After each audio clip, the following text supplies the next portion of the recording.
Your task will not be an easy one. Your enemy is well-trained, well-equipped, and battle-hardened. There is not a liberal America and a conservative America. There is the United States of America. Good night, and good luck. Hey folks, I'm Rick Wilson, and welcome back to The Elephant in the Room. This week's elephant in the room is that secrets sometimes come back from the grave.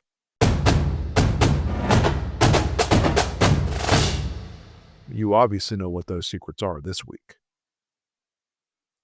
The revelations in this new tranche of emails released by the House Oversight Democrats of Jeffrey Epstein's communications with Ghislaine Maxwell and a variety of other folks, and about Donald Trump in many cases, has caused a political earthquake.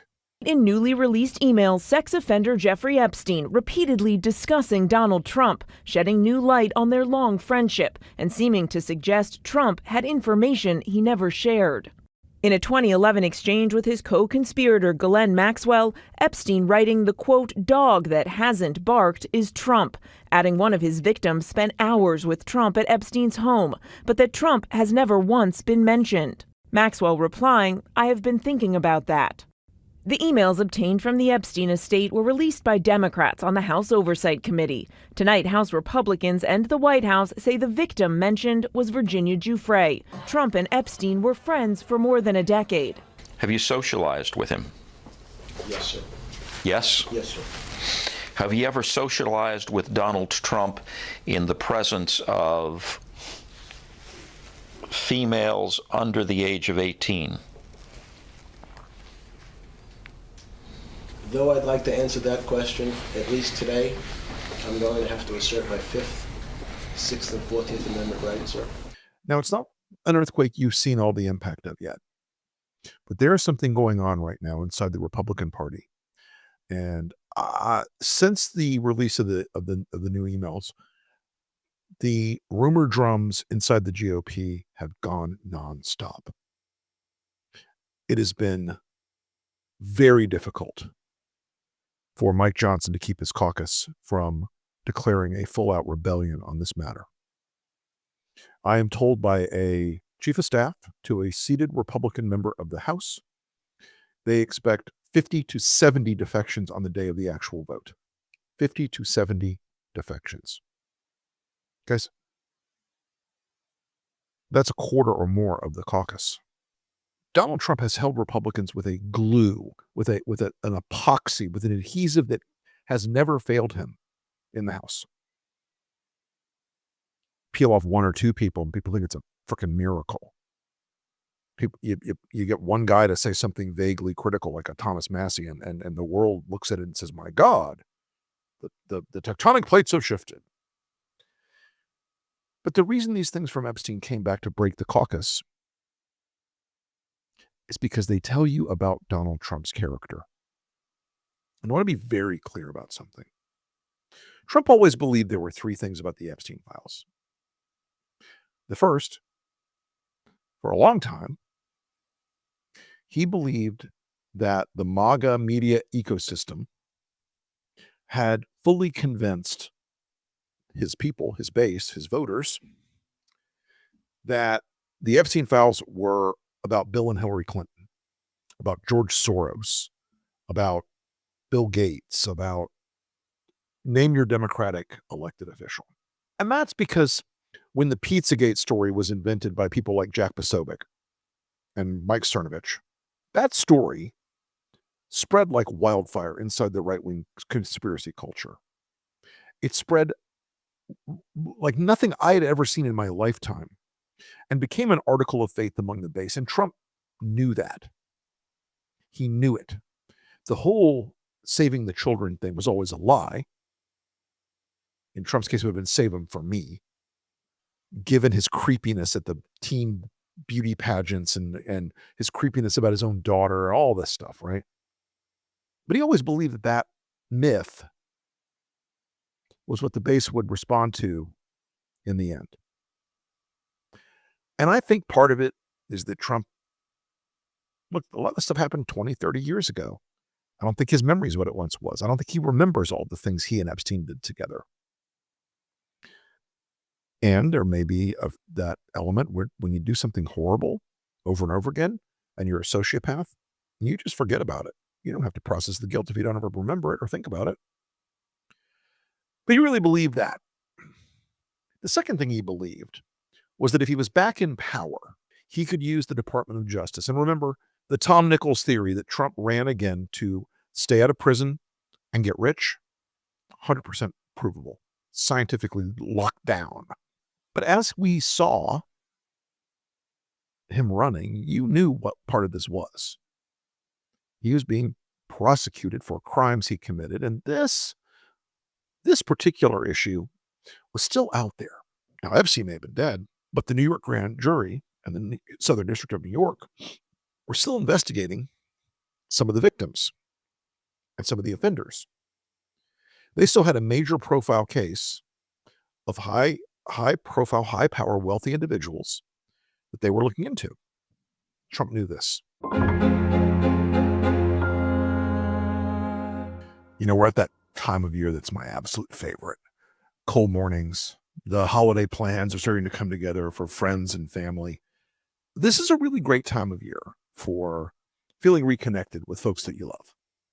And it's one of the reasons that at this time of year, I want my wardrobe to be simple. I want things that look sharp and feel good and things that I actually want to wear. And for me, more and more, that's Quince. You know, the bonus of Quince is not just that it's affordable, but the quality is through the roof, and Quince pieces make phenomenal gifts. This season's lineup is simple but smart and easy with Quince. $50 Mongolian cashmere sweaters that feel like everyday luxury, and wool coats that are equal parts stylish and durable. This is one of the $50 Mongolian sweaters, and I have a lot of them now because I do like a black sweater. Their denim, nails fit, and everyday comfort, all at a fraction of what you'd expect to pay. You know, they partner directly with ethical factories and top artisans. Quince cuts out the middlemen and delivers premium quality for half the cost of other high-end brands. So you can give luxury quality pieces without the luxury price tag. And Quince has gifting options beyond just clothing. I don't know if you've looked, but they now have home, bath, linens, travel, all to keep or share for this holiday season. They really have expanded their offerings, and all with the same high quality of the Quince clothing we all fell in love with. Give and get timeless holiday staples that last the season with Quince. Go to quince.com/Lincoln for free shipping on your order and 365-day returns. Now available in Canada too. That's QUINCE.com/Lincoln. Free shipping and 365-day returns. Quince.com/Lincoln. So when he took office, one of the very first things they did at the DOJ was kill that case. It was being prosecuted and managed by Maureen Comey, the daughter of Jim Comey. Maureen Comey, daughter of former FBI Director James Comey, has just been fired from her job as federal prosecutor in Manhattan, a position she's held for nearly a decade. Maureen Comey is known for prosecuting someone you might have heard of, that guy, Jeffrey Epstein, and someone else that you might have heard of, Ghislaine Maxwell, seen here with Jeffrey Epstein. According to NBC News, one source familiar with her termination said the reason given was Article 2 of the Constitution, which outlines the president's powers in the Constitution, including his ability to appoint federal officials. She is somebody who is really beloved in the Southern District of New York. She's been a advisor of the violent and organized crime units, where I worked with her, as well as the public corruption units. She has prosecuted many high-profile cases. She is truly a prosecutor's prosecutor, somebody that people look up to, and this has to not just hit me hard, but all of the people who've worked with her and know how great a prosecutor she is, it has to hit them hard as well. I mean, we're truly in the idiocracy right now, because if you care about prosecuting sex trafficking cases, which is what a number of these individuals say they care about, and that's why they're so obsessed with Jeffrey Epstein and holding his co-conspirators to account. That's exactly what Maureen Comey did. She was the lead prosecutor who held his co-conspirator Ghislaine Maxwell to account. She is serving a prison sentence of 20 years. She was convicted at trial of 5 sex trafficking counts. Article 2 of the Constitution does not allow the president to unilaterally get rid of the entire concept of the civil service. The civil service exists for a reason. It was brought about by both a combination of statutes passed by Congress and signed by presidents as well as findings by the Supreme Court over a century.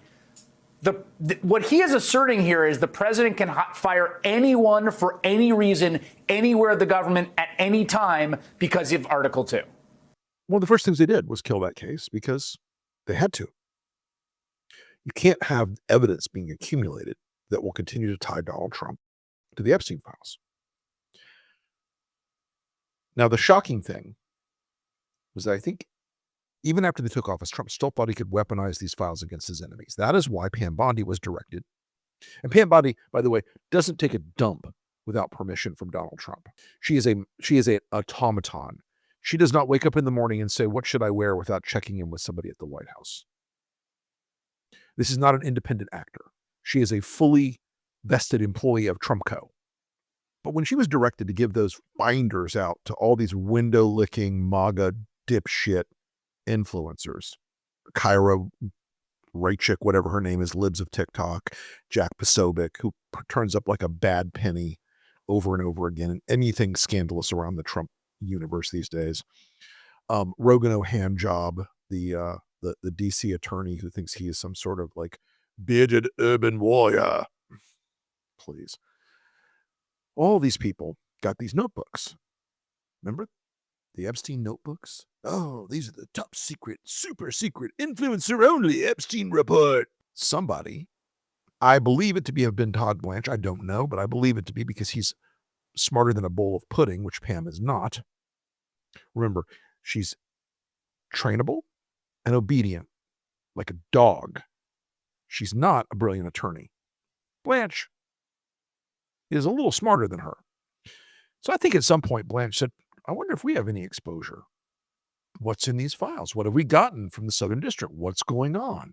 So they deploy 1,000 FBI agents, 1,000 people, to review these documents, to go through these files, and to identify every time Trump's name is mentioned. 1,000 people. If you believe they went through that so that they could highlight it and have full disclosure about it, again, I have swampland to sell you. They went through it so they could identify and begin the process of redacting anything with Donald Trump's name in it. What they did not count on was that the Epstein family estate, apparently somebody there has attorneys who understand the rule of law. They've been responsive to congressional subpoenas and inquiries. So they're turning over these emails and these documents. Now, while the Trump folks had a lot of these emails and documents inside the tranches of information that have been derived from the state prosecution of Jeffrey Epstein, the federal prosecution of Jeffrey Epstein, and the federal prosecutions of Ghislaine Maxwell, they have a lot of these emails already. So the secrets from the grave they thought would never come out, suddenly they realized, oh shit. This is why, shortly after Pam Bondi announces that there's nothing in the Epstein files at all, weeks before, Dan Bongino's like, you have no idea the unhuman horror contained in these files and documents. You have no idea. This post coming in, some calling it cryptic, from the deputy director for the FBI, Dan Bongino. He says, during my tenure here as the deputy director of the FBI, I have repeatedly relayed to you that things are happening that might not be immediately visible, but they are happening. What I have learned in the course of our properly predicated and necessary investigations into these aforementioned matters has shocked me down to my core. We cannot run a republic like this. I'll never be the same after learning what I've learned. Suddenly he's like, nothing to see. What? No way. Kash Patel, who spent a lot of 2024 going on podcasts, said, yeah, we got to release the Epstein files. Suddenly it's like, what Epstein file? There's no Epstein file. What are you talking about? There's no client. There's no Epstein files. There's no documents. What? And then, as the criminal conspiracy to cover this up took on a new era of importance, they knew they had to get to Ghislaine Maxwell. And so Todd Blanche, who is friends with Maxwell's personal attorney, who did a podcast with the guy. Okay, I want to welcome Todd Blanche to For the Defense. everybody knows who Todd is, and he's the first guest on For the Defense to appear twice. So welcome to the show, Todd. That is an honor. Thank you very much, David. I really appreciate it. Suddenly gets on the FBI jet and flies down to Tallahassee, Florida, where I live, and has a little tete-a-tete with our friend Ghislaine Maxwell, the convicted pedophile sex trafficker, Ghislaine Maxwell. Blanche does 2 days of interviews with her. If you read those transcripts, you will come away with two conclusions. One, as George Conway says, that Todd Blanche couldn't cross-examine like a loaf of bread. He was unable to cross-examine her effectively. The second is that Ghislaine Maxwell knew exactly what to say. She knew exactly how to describe Trump. Oh, he was a perfect gentleman. I can hear it in her cut glass RP pronunciation. He was a perfect gentleman. He never was around any of the girls. She knew exactly what to say. Her lawyer prepped her because her lawyer talked to Todd Blanche in advance. If you didn't know the fix was in by the time, Blanche, the Deputy Attorney General of the United States of America, shows up in Tallahassee, Florida to deal with a pedophile sex trafficker. That ain't his job, by the way. If there were further things to inquire about what she knew or what or information that could be relevant to other investigations, he ain't the guy that goes to get it. You send a line prosecutor. Because again, she is a convicted pedophile sex trafficker. She was the implementer. She was the action officer of Jeffrey Epstein's pedophile sex trafficking ring. She sexually abused hundreds or possibly thousands of young women. Maxwell were to receive a pardon at some point, what would that mean for you?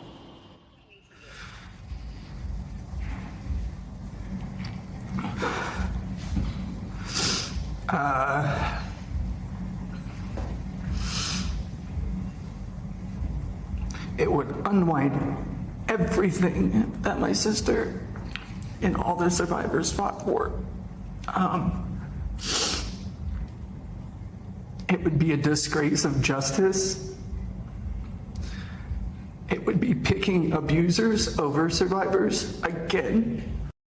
That was Sky Roberts, the brother of Virginia Giuffre, a very prominent accuser of Jeffrey Epstein. You just watched it. You just heard it. You can hear the pain, the victims, their families. They are still enduring from Epstein's crimes.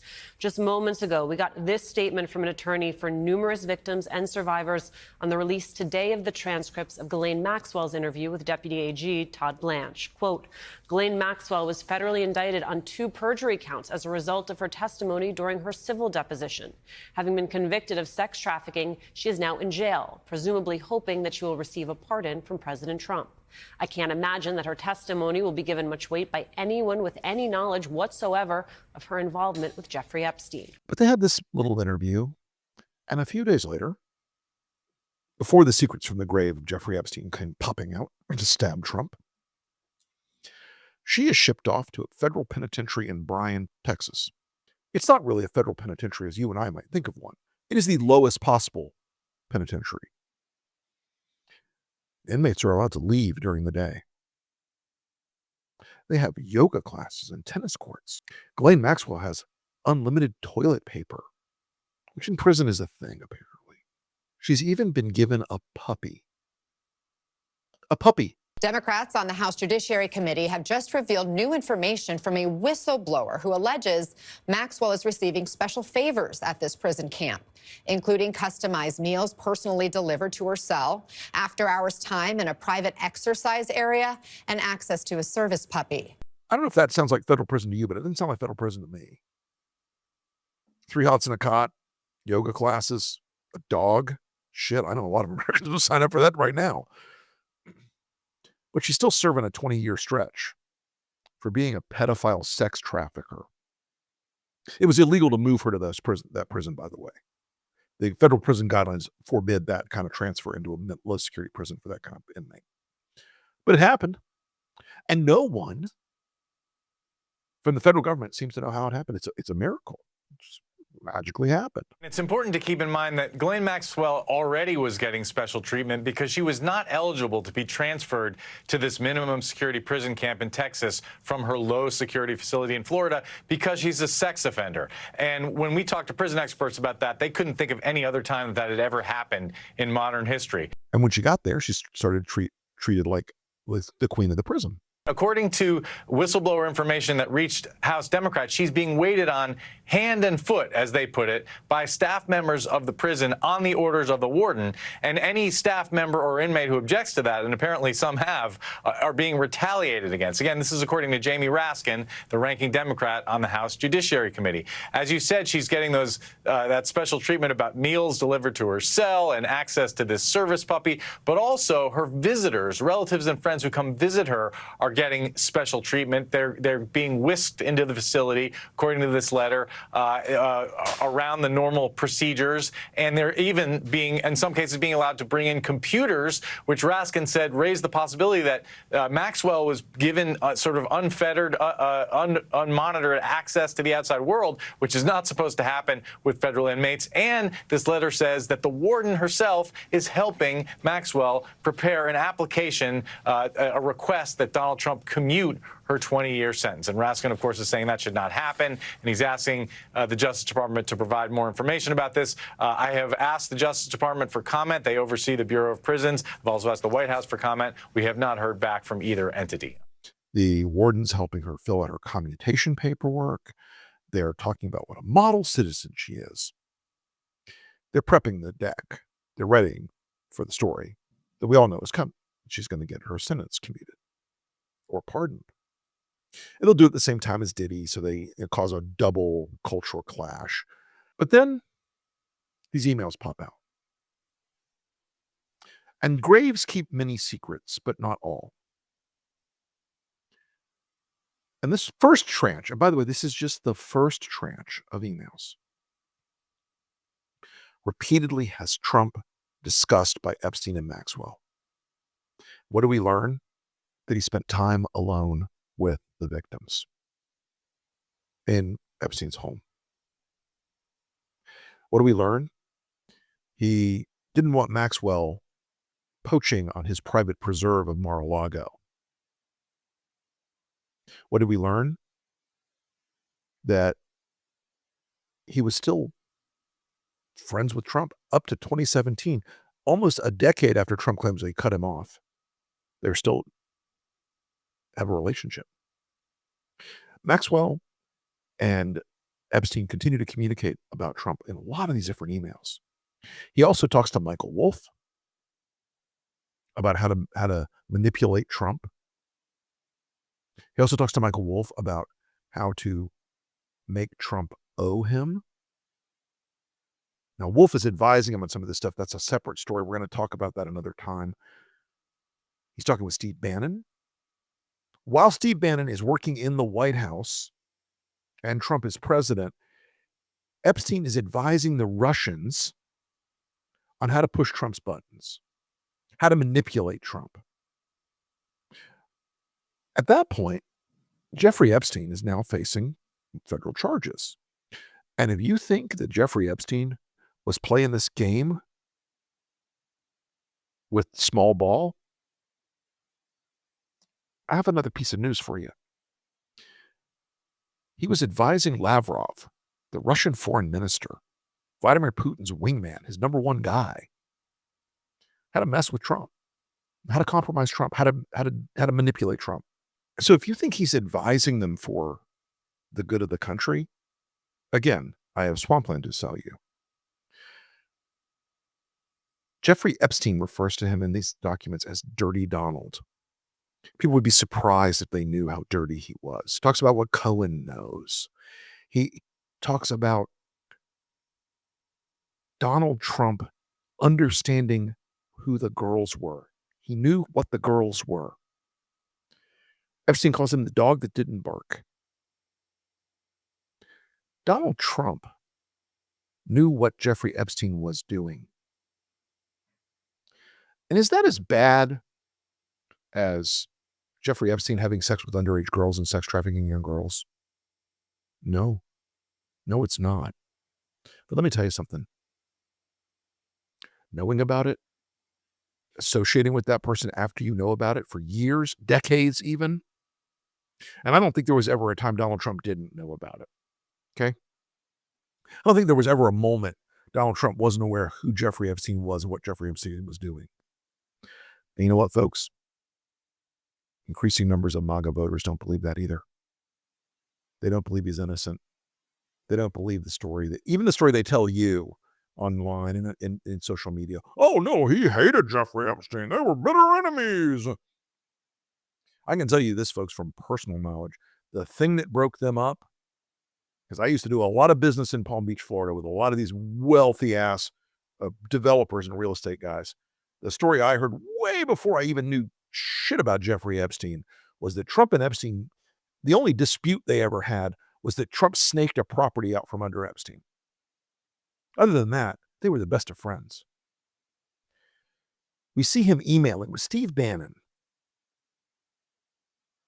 about how to deal with Trump, about how to help Trump get Brett Kavanaugh confirmed by smearing Christine Blasey Ford.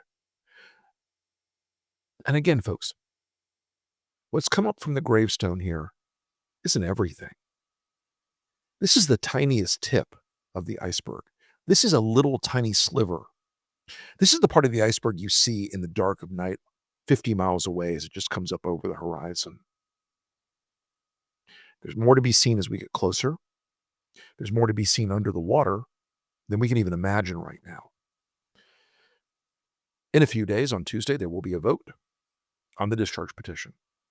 This morning, the Jeffrey Epstein fallout is growing after the release of tens of thousands of documents from the late sex offender's estate. Now a push for more transparency, including from some in the president's own party. I don't think this is going to go away, and as a moral principle, I think they ought to release the records. President Trump, for the second straight day, ignoring questions about their friendship. The new documents also show the depth of Epstein and Trump's bitter falling out. In this 2018 exchange, Epstein suggesting he had potentially damaging information on the president, writing, "It's wild because I'm the one able to take him down." The controversy is unlikely to go away anytime soon, with Republican House Speaker Mike Johnson saying a vote on releasing the Justice Department's Epstein files will take place next week, something Epstein's accusers tell NBC News they have long been calling for. We are representing survivors that have never had a voice. That vote in the House likely to happen next week. If it passes in the House, of course, the next test will be in the Senate, and there it's going to face a pretty significant uphill battle. Some of the leading voices in the Make America Great, the MAGA world right now, they've largely tried to dismiss this, but the voters have a very different view of this. There is not even a majority of Republicans who approve of the way the president's handled this. Fewer than half of them are satisfied with the way he's handled it. It's one of his weakest issues to this point right now. And if the senators continue to hear, Craig and Laura, from their constituents about this issue, it could set up, if it passes in the Senate, a moment where President Trump himself would be in a position where he has to decide whether he would veto the release of those files. He promised, of course, he would release them during the course of his campaign. It will pass. It may pass, as that chief of staff told me today, with 50 to 70 additional votes that they don't see coming. Trump has been in a screaming panic this week. You don't call Lauren Boebert and Nancy Mace into the Situation Room to pressure them to take their names off a discharge petition where you're not worried, where you're not panicked, where you're not living in an absolute flop sweat 24/7, because that is where he's at right now, folks. They're trying to make a big deal over the hateful eight, giving up on the shutdown. It's not working. No one believes it. New polling out from CNN today. It was a ORC poll. Donald Trump is underwater by 39% on his handling of the Epstein files. That means a large fraction of Republicans, about a third of them, understand what he's doing.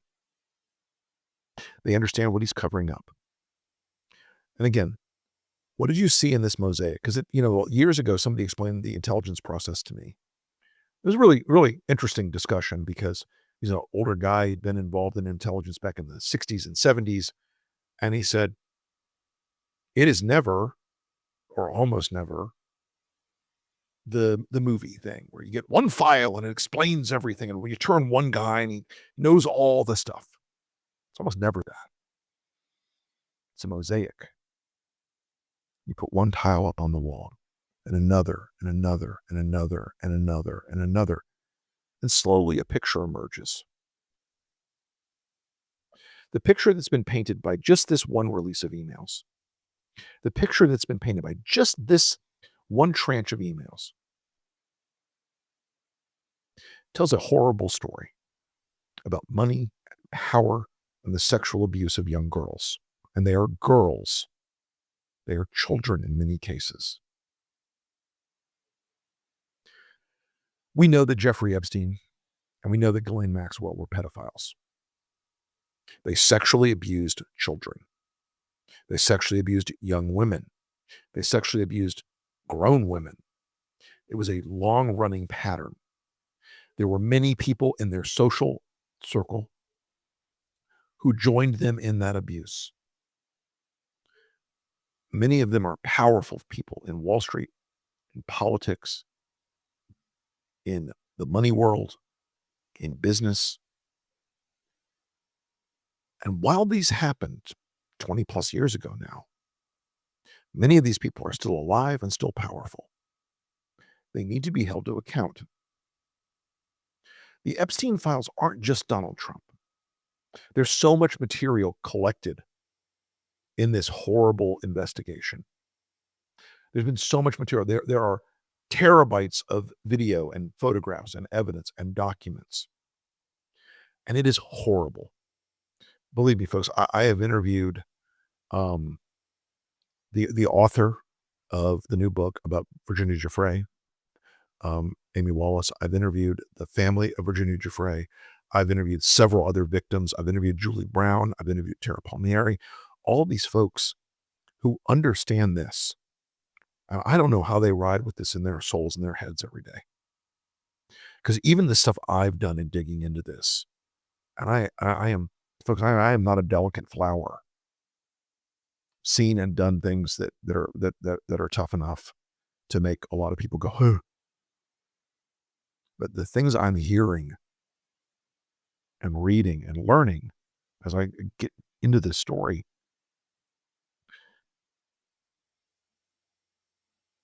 it doesn't have to just be about Trump.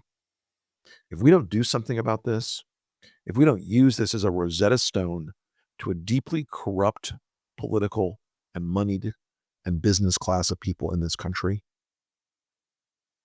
it will continue. It will metastasize. It will grow. There's no excuse for it. Hiding it tells you more about Trump's guilt and his perceptions of his guilt and his worries about his guilt, about this association, and about what he has done. I don't think there's anything going to get me in heaven. Okay, I really don't. I think I'm not maybe heaven bound. I may be in heaven right now as we fly in Air Force One. I'm not sure I'm going to be able to make heaven. And I look at it every day now, and I watch how it's eating away at the country. We have a corrupt Department of Justice at the very top. Pam Bondi, Todd Blanche, Kash Patel, Dan Bongino. They're spending 50% of their time covering up Epstein and 50% of their time persecuting the president's political enemies. The White House, outside of Stephen Miller's Nazi Palooza, is largely now dedicated to managing this issue. Hiding this information is a profoundly corrupt and unethical act. The fact that he's going to release Ghislaine Maxwell from prison is telling you, especially you MAGA voters, and I want to talk to MAGA folks for 1 second. Your belief that there is a global ring of pedophiles who abuse children comes from a place in your hearts where you don't want to see kids abused, and no one in this earth does. And I understand that when you started this quest for the truth about this, you thought it was going to be Bill and Hillary. You thought it was going to be George Soros. You thought it was going to be media figures that you hate. But you wanted to protect kids, what you said over and over again. You said it over and over and over again. You wanted to protect the kids, the children. There is a global pedophile ring right in front of you. Ghislaine Maxwell ran the operations. Jeffrey Epstein was at the pinnacle of it. Powerful men, including Donald Trump, were around them, in business with them, partied with them, shared girlfriends with them, swapped partners with them, traveled with them, used Epstein's jet. You know, Michael Wolff says, do you want people to know about Donald Trump and the island and the jet? You should want to know those things. You should want answers to those questions. You should want to know if the conspiracy that you believed in turns out to have been very true, very horrible, and very much closer to home than you expected. And that, my friends, from the grave, secrets that are emerging about Donald Trump and Jeffrey Epstein, is this week's Elephant in the Room. Folks, thanks so much for listening to the Elephant in the Room podcast. It's been growing quickly lately. We try to take on the issues that we should be talking about every week on this. We try to take on what's happening, not just in this administration, because it is a constant horror show, but we try to take on things that are beyond that. And this is an issue that I really believe is beyond just Trump. We have seen in our lifetimes a lot of this abuse of young women and children. It is unacceptable.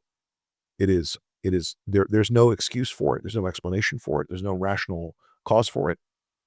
The people that do it should be punished.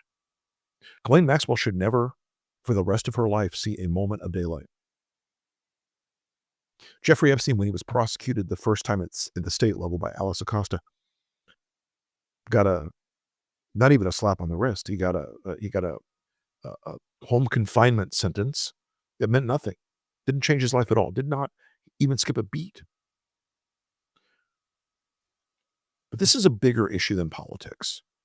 It's a bigger issue because the harm it does, especially when these people have a disadvantaged youth, young girl or young guy, and they are powerful, they are wealthy, they're charismatic, they have abilities and skills that these people can't even imagine in their lives. The elephant in the room, and again, I've been doing so many interviews about this, and not because I want to, but because it is something that is deep and wrong and ugly in our society. You know, I have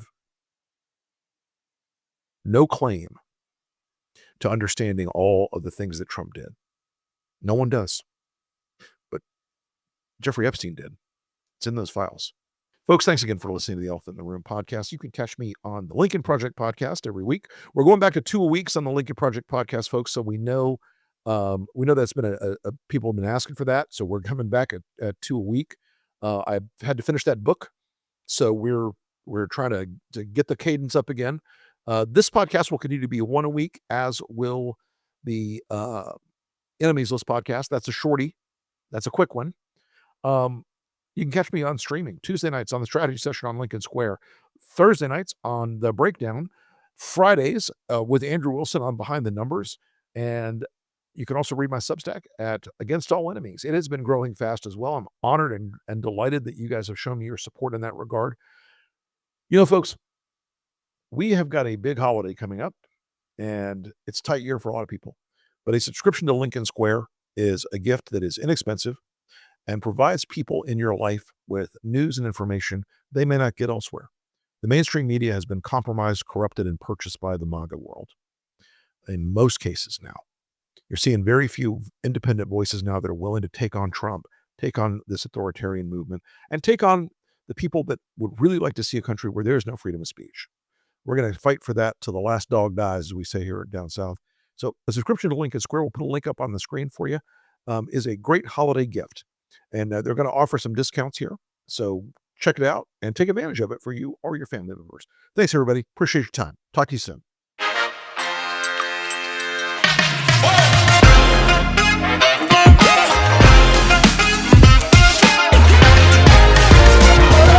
Good night and good luck.